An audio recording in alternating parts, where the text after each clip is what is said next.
बहुत समय पहले भारत के एक छोटे से पहाड़ी गांव रामगढ़ में एक लड़का रहता था, अर्जुन। उसका सपना था कुछ बड़ा करने का, कुछ ऐसा जिससे वो अपने गांव और परिवार का नाम रोशन कर सके।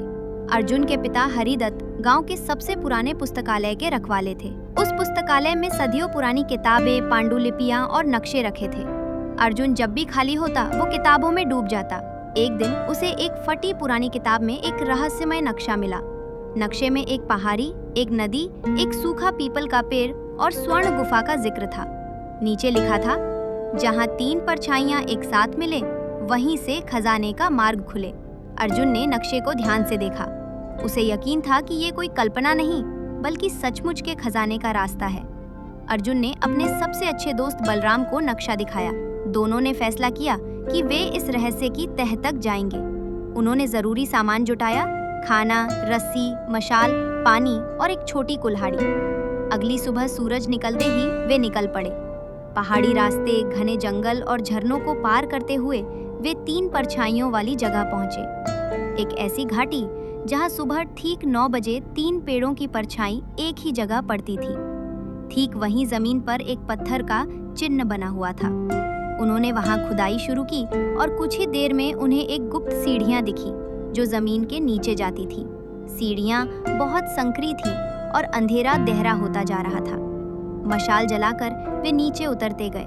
कुछ कदमों के बाद एक बड़ा पत्थर का दरवाजा आया जिस पर लिखा था, जो सच्चा हो वही भीतर प्रवेश करे, झूठे के लिए केवल विनाश। अर्जुन और बलराम ने दरवाजे को धकेला और वो धीमे धीमे खुल गया।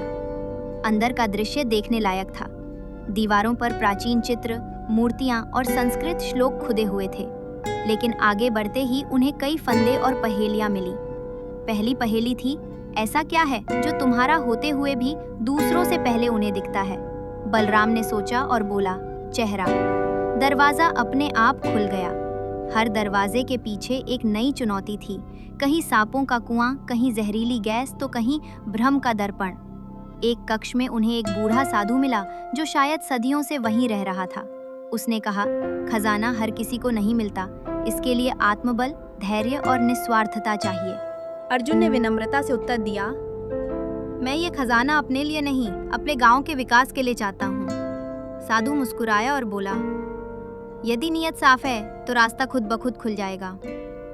फिर उन्होंने एक आखिरी दरवाजा दिखाया जिस पर लिखा था, जो सबसे मूल्यवान है वही खजाना है।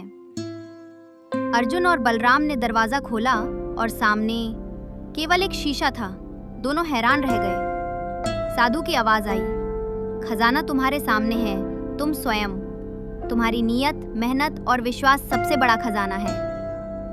लेकिन तभी जमीन हिली और एक और गुप्त द्वार खुला। गुप्त द्वार के भीतर एक विशाल कक्ष था। वहां सोने चांदी के सिक्के, कीमती पत्थर और प्राचीन वस्तुएं भरी हुई थीं। साथ ही एक शिलालेख, जो इस खजाने को अपने तक सीमित रखेगा वो इसका बोझ नहीं सह पाएगा, लेकिन जो इसे बांटेगा वो समृद्धि पाएगा। अर्जुन और बलराम ने तय किया कि वे इस खजाने का उपयोग गांव के स्कूल, अस्पताल, सड़क और किसानों के लिए करेंगे। वे खजाने का एक हिस्सा लेकर गांव लौटे और स्थानीय प्रशासन को शेष जानकारी दी। सरकार ने भी संरक्षण और उपयोग में सहायता की। अर्जुन के फैसलों से गांव में बदलाव आना शुरू हुआ। एक बड़ा पुस्तकालय बना जो अब भी नक्शे और पुरानी किताबें सहेज रहा है। बच्चों के लिए आधुनिक स्कूल जहां हर बच्चे को मुफ्त शिक्षा मिलती है। गरीब किसानों के लिए सब्सिडी, नए यंत्र और बीज। गांव में पहली बार स्वच्छ पानी और बिजली आई। अर्जुन अब सिर्फ गांव का लड़का नहीं, एक नेता बन चुका था। उसकी सादगी, दूरदृष्टि और ईमानदारी सबको प्रेरणा दे रही थी। एक दिन अर्जुन को वही पुरानी किताब दोबारा मिली। उसमें एक पन्ना और था, शायद पहले छिपा रह गया था। उसमें लिखा था, खजाने की असली खोज अब शुरू होती है। ये केवल एक शुरुआत थी। इसके साथ ही एक और नक्शा था, इस बार समुद्र की ओर जाने वाला। बलराम ने मजाक में कहा, लगता है अगली बार समुद्री डाकुओं से भिड़ना पड़ेगा। अर्जुन मुस्कुराया, लेकिन उसकी आंखों में फिर से वही चमक थी। खोज जारी है। सीख, सच्चा खजाना पैसा नहीं, नियत और ज्ञान होता है। जब तक आपकी नियत साफ और मकसद अच्छा है, रास्ते खुद बनते हैं। ज्ञान और किताबें हमारी सबसे बड़ी संपत्ति हैं। बदलाव लाने के लिए बड़े साधन नहीं, बड़ी सोच चाहिए।